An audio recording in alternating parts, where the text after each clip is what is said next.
Everyone, welcome back to my channel. আজকে একটা দারুণ নতুন নিয়মে আপনাদের প্রিন্সেস কাট ব্লাউজ দেখাবো। এটা সরাসরি কাপড়েই কিন্তু হবে, সরাসরি কাপড়ে। আর পিছনের পিঠ কিন্তু ডিপ পিঠ হবে, সামনের গলাও ডিপ গলা হবে। আর নিয়মটা একটু অন্যরকম হবে, একটু নতুনত্ব নিয়ম। কিন্তু হ্যাঁ, যদি একটু মনোযোগ দিয়ে ভালো করে আপনারা দেখেন তাহলে কিন্তু যে কোনো সাইজের জন্য করতে পারবেন, আর ফিটিংস একদম অসাধারণ আসবে। তো চলুন ভিডিওটা শুরু করা যাক। এখানে মেন কাপড়ের সাথে লাইলিন কাপড় নিয়েছি। প্রথমে লাইলিন কাপড়ে কাটিং করব। দুভাঁজ করা আছে, ব্লাউজ দুভাঁজে কাটিং করতে হয়। প্রথমে পুর নিতে হবে। পুর যার যা পুর হবে পুটের অর্ধেক নেবেন, তারপরে হাফ ইঞ্চি করে দাগ দিয়ে দেব। এটা শোল্ডার ডাউনের জন্য নিচ্ছি। পুট কিন্তু অর্ধেকই নেবেন, জানি ডিপ গলা হচ্ছে, তাও যার যা পুট তার অর্ধেকই নেবেন। তারপরে হালকা যে হাফ ইঞ্চি নিচে দাগ দিলাম সেটা এইভাবে শোল্ডার ডাউনটাকে ম্যাচ করব। তারপরে শোল্ডার ডাউনের জন্য যে দাগটা দিয়েছি ওই দাগের পর থেকে যার যা ঝুল, ঝুলের সাথে 1 ইঞ্চি নেব। কিন্তু এখানে নিয়ম হবে সামনের পাটের ঝুলের থেকে পিছনের পাটের ঝুল যেন 1 ইঞ্চি কম হয়। আমার টোটাল ঝুল সামনে হচ্ছে 15 আর পিছনের ঝুল 14 নেব, তার সাথে 1 ইঞ্চি প্লাস করে 15 নেব। কিন্তু সামনে যখন কাটিং করব তখন সামনের ঝুল কিন্তু অ্যাকচুয়াল আমার 15 থাকবে। আর মোহরা স্ট্রেট লাইন নিতে হবে, যতটা পুট ভেঙে বেরিয়েছে ঠিক ততটাই আপনি দাগ দিয়ে দেবেন, বা 2 সুত কমও নিতে পারেন। তারপরে মোহরের স্ট্রেট লাইন যেখানে শেষ হয়েছে সেখানে ছাতির 1/4 নেব, 1.5 ইঞ্চি এক্সট্রা নেব। আর পুট লাইনে 7 ছিল তাই নিচেও 7 দাগ দিয়ে এটাকে প্রপার স্ট্রেট করলাম। প্রশ্ন এখানে আসতে পারে, তার আগে আমি কোমরের 1/4 প্লাস 1 ইঞ্চি তারপরে 1.5 ইঞ্চি অতিরিক্ত ভবিষ্যতের জন্য।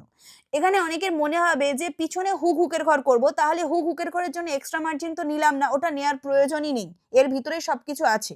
মোহরা স্ট্রেট লাইনের মিডিল বের করলাম, ফ্রেঞ্চ কার্ভ স্কেল রেখে এখানে রাউন্ড টু রাউন্ড শেপ দিয়ে দেব। যেরকম ভাবে আপনার শেড বসছে সেইভাবে সেট বসিয়ে নিয়ে হালকা রাউন্ড শেপ দিয়ে দেব। ব্যাস, এখানে সম্পূর্ণ পার্ট রেডি।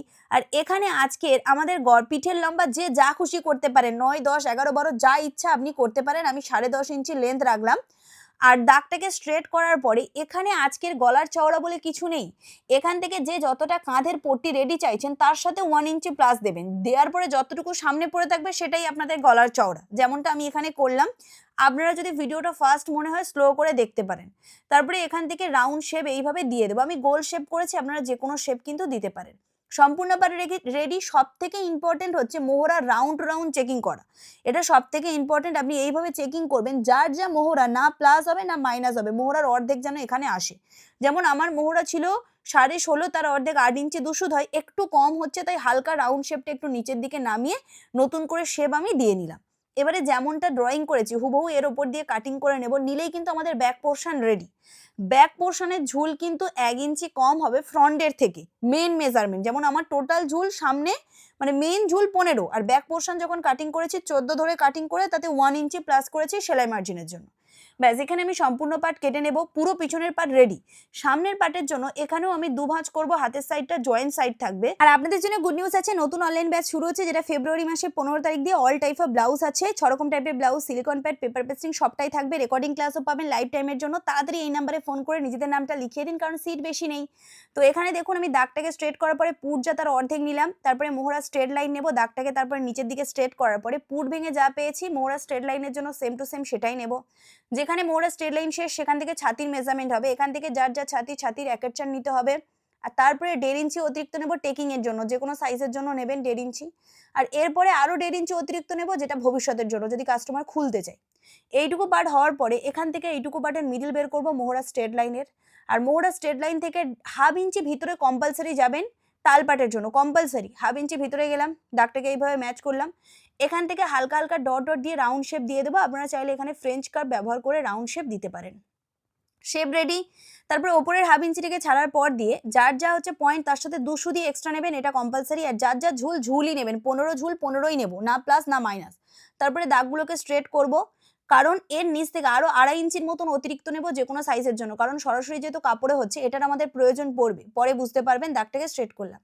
পয়েন্টের চওড়া নিতে হবে যার যা ছাতির 1/10 প্লাস হাফ ইঞ্চি অতিরিক্ত, যতটুকু এখানে বেরোবে তার থেকে টোটাল হাফ ইঞ্চি কমিয়ে নিচে দাগ দেব।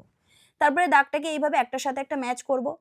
এবারে এখানে নিয়ে নিতে হবে কোমরের মাপ, যার যা কোমর আছে কোমরের 1/4 নেব, কারণ নিচের দাগটা কিন্তু মেন নয়।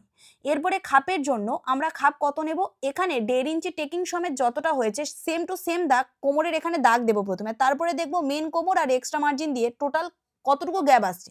ঠিক যতটুকু গ্যাপ আসবে তার থেকে 0.75 কমিয়ে আমাদের অ্যাকচুয়াল খাপটা বেরোবে, যে কোনো সাইজের এইভাবেই বেরিয়ে যাবে। এবারে দাগগুলোকে এইভাবে স্ট্রেট করে দেবো একটার সাথে একটা। আর যেটা এক্সট্রা মার্জিন আছে এক্সট্রা মার্জিনেরও দাগ রাখবো, রেখে দাগটাকে টেনে দেবো। এখানে যদি বুঝতে না পারেন একবার রিপিট দেখে নেবেন, বুঝতে পারবেন। তারপরে ফ্রেঞ্চ কার্ভ ব্যবহার করব, ওপর থেকে 4, 4.5, 5, 5.5 4 কাঁধের যাদের ছোট ছোট ছাতি হবে 4, 4.5 থেকে দাগ দেবে। আমি এখানে 5 থেকে একটু বেশি দাগ দিলাম, দিয়ে এইভাবে রাউন্ড শেপটা এখানে ম্যাচ করলাম প্রিন্সেস কাটের যে শেপ হয়। আর যেটা টেকিং এর জন্য 1.5 ইঞ্চি রেখেছিলাম সেটাই এখানে দাগ দিলাম। দেওয়ার পরে এখান থেকে এইভাবে রাখবো ফ্রেঞ্চ কার্ভ, রেখে 1.5 ইঞ্চিটাও এর সাথে ম্যাচ করিয়ে দেবো। ব্যাস ম্যাচ করিয়ে দিয়েছি, এইটুকু তো পার্ট রেডি। ফ্রেঞ্চ কাপটা এবার নিচের দিকে এইভাবে একটু ঘুরিয়ে রাখবো, হালকা রাউন্ড শেপ নিচের দিকে একটু যেতে দেবো, গেলাম। আর ফ্রেঞ্চ কাপটা ঠিক আমি যেমন ঘোরাচ্ছি আপনারা ঠিক তেমনভাবে ঘুরিয়ে নিয়ে এইভাবে রাউন্ড শেপটা কিন্তু এইভাবে দিয়ে দেবেন খাপের সাথে। এখানেও পার্টটা রেডি।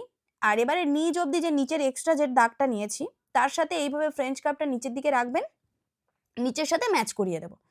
এইটুকু যে পার্ট হলো না, এটা পুরো কিন্তু আমাদের কেটে বাদ চলে যাবে। ব্যাস সম্পূর্ণ পার্ট এখানে রেডি হয়ে গেছে। এখান থেকে হালকা যে শোল্ডার ডাউন 1/2 ইঞ্চি নিয়েছি সেটাকে এইভাবে ম্যাচ করিয়ে দেবো, যেমনটা পিছনে করেছিলাম। যেমনটা এবারে ড্রয়িং করেছি হুবহু কাটিং করব, কিন্তু কাটিং করার সময় মোহরার পার্টের কাছ থেকে এইভাবে এক্সট্রা রাখবেন, কারণ এখানে আপ ডাউন হবেই। তো ওইটুকু এক্সট্রা রাখার পরে বাদবাকি সব যা যা আছে হুবহু কেটে নেব।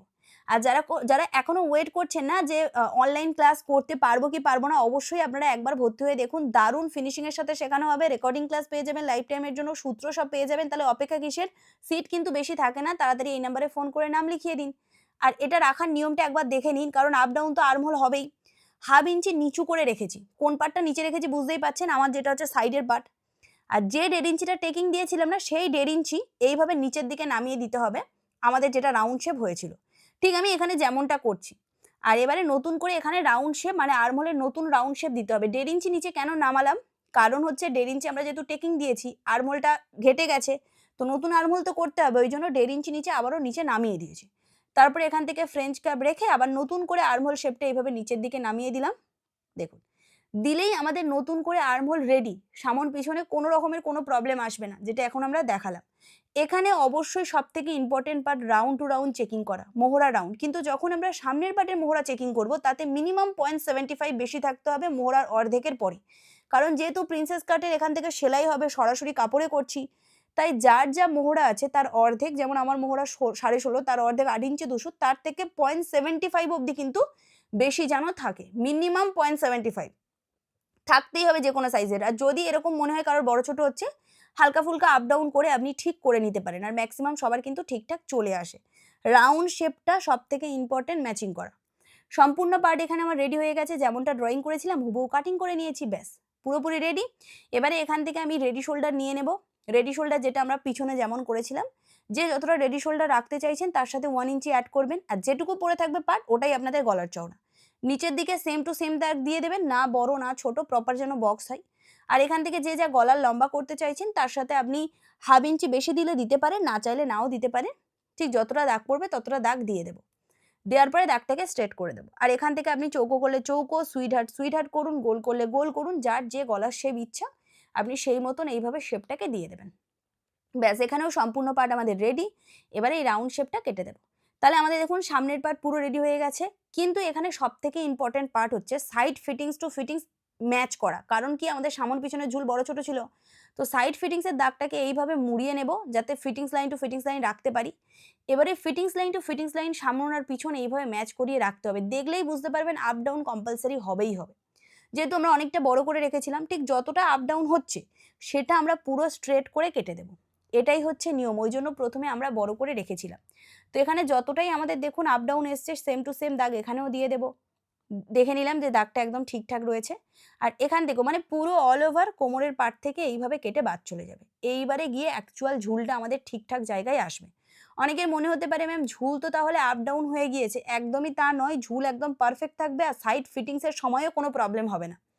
এইভাবে যদি করেন, একবার করে দেখতে পারেন, দারুণ ফিনিশিং হয়, দারুণ। তো এবারে একটার সাথে একটা রাখবো মেন কাপড়ের ওপরে, জয়েন্ট সাইড বরাবর রাখবো, দুভাঁজ করা অবস্থাতে রেখে 1/2 ইঞ্চি করে বড় বড় করে নিয়ে প্রথমে কেটে নেব।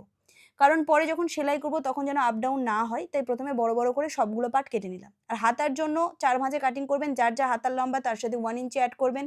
7 ইঞ্চির হাতার লম্বা, তার সাথে 1 ইঞ্চি, মানে আমার 6 ছিল, তার সাথে 1 ইঞ্চি 7 দিয়েছি। আর ডাউন করব 3, 3.5 ডাউন করবেন, যে কোনো সাইজের জন্য হয়ে যায়। আর সূত্র যদি জানতে চান তাহলে যার যা মোহরার 1/4 -1/2 ইঞ্চি করে ডাউন করতে পারেন। আর এইভাবে ফিতে রেখে রাখবেন, রেখে যার যা মোহরার অর্ধেকে দাগ দেবেন, আর তারপরে আরো 1.5 ইঞ্চি অতিরিক্ত। আর নিচে যার যা মুহুরির অর্ধেক আর 1.5 ইঞ্চি অতিরিক্ত। তারপরে একটার সাথে একটা এইভাবে ম্যাচ করিয়ে দেবো। আর এখানে আমি রাউন্ড শেপটা আজকে দিয়ে দেখাচ্ছি। দেখুন ফ্রেঞ্চ কার্ভ দিয়ে দেবেন। এইভাবে হালকা করে শেপ কিছুটা নিচের দিকে নিয়ে আসবেন। তারপর ফ্রেঞ্চ কার্ভটাকে এইভাবে ঘুরিয়ে নিলেই দেখবেন হাতার শেপ পারফেক্ট পেয়ে যাবেন। যারা দিতে পারছেন না এইভাবে করবেন। তালপাটের জন্য সেম ভাবে ফ্রেঞ্চ কার্ভটা এইভাবে রাখলাম আর ঠিক এইভাবে ঘুরিয়ে নেব। নিয়ে রাখলে আমরা দেখবেন তালপাটের পোর্শনটাও প্রপার পেয়ে যাব। ব্যাস সম্পূর্ণবার রেডি। এবারে কাটিং করলেই পুরো রেডি। সেলাই দেখতে চাইলে কমেন্ট করবেন, সেলাই দেখাবো।